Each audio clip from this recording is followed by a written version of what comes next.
ये शिशु दिवस को आमर प्रथम प्रधानमंत्री जवाहरलाल नेहरू पंडित जवाहरलाल नेहरू आरंभ करते तुम मान को सब खुशी रखापी खुशी रे तुम रही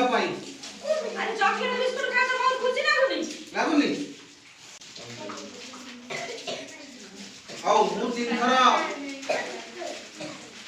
प्रथम प्रधानमंत्री पंडित जवाहरलाल नेहरू ना ने तुम जय कह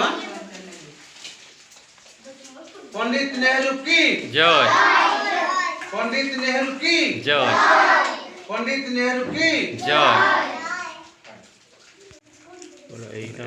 सुंदर भाव में पिलामान प्रति अनुशासन रखिले जे पंडित जवाहरलाल नेहरू विषय किसे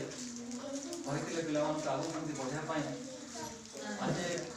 जो आम पहुँचल गोटे भूल होगा कहीं आम जापारू पिलामान आवरेज कौन के रही से समस्त क्षमा मागुची आ कार्यक्रम आम आगे आगे बढ़ाइबू तेणुक समस्त सहयोग रहा दरकार खास करके आमर जो कर्मी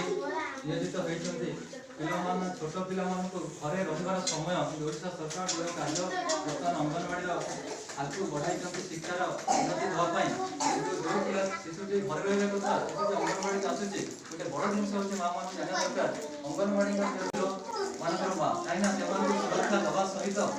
छोट मोट सब दायित्व नहीं प्रथम भविष्य केमती आगे बढ़ी कहले पंडित जवाहरलाल नेहरू आज कहीं शिशु दिवस पालन होती जेहतु पंडित जवाहरलाल नेहरू शिशु मान बहुत भल पाते स्नेहमता दौले जेहतु पंडित जवाहरलाल नेहरू जन्म दिवस जन्म जयंती आज से जन्म जयंती उपलक्षे पिला भल पावर आज शिशु दिवस समस्ते पालन कर डीएस फाउंडेशन परिमाण भावी कि आम टे उन्नत प्रकार अन्य प्रकार आम शिशु दिवस पालन करवा खाली चॉकलेट बंटन करदे कि मीठा बंटन करदे यहाँ गोटे छोट कार्य किंतु गोटे बड़ जिन छोट पुस्तक छोट पुस्तक दि जाए आम छोटे पढ़ी मोर मन पड़ी बही देखला बेले यही पुस्तक मातृभाषा जो दिन दिन पिला माने गार्डियन मैंने इंग्लिश मीडियम पढ़ाते बहुत पैसा खर्च करते कि मातृभाषा दिन दिन पिला फेल होड़िया आसूना आम मातृभाषा किभली बंची रही आगू बढ़ो पिला किभली उन्नत हे से सब आखि आगे रखी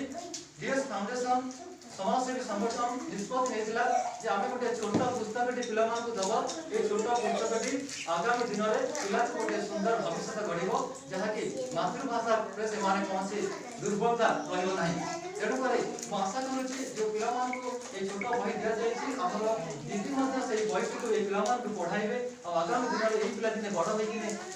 आग रही पंचम क्लास से श्रेणी बाय श्रेणी जहाँकि आज शिशु दिवस सुंदर भाव में पालन कर जो सेलिब्रेशन रही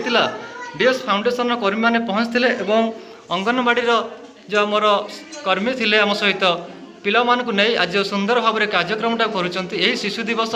आगामी दिन में गोटे सुंदर भाव में समाज रे परिवर्तन आणव जहाँकि जो छोट बही बंटन करते से छोट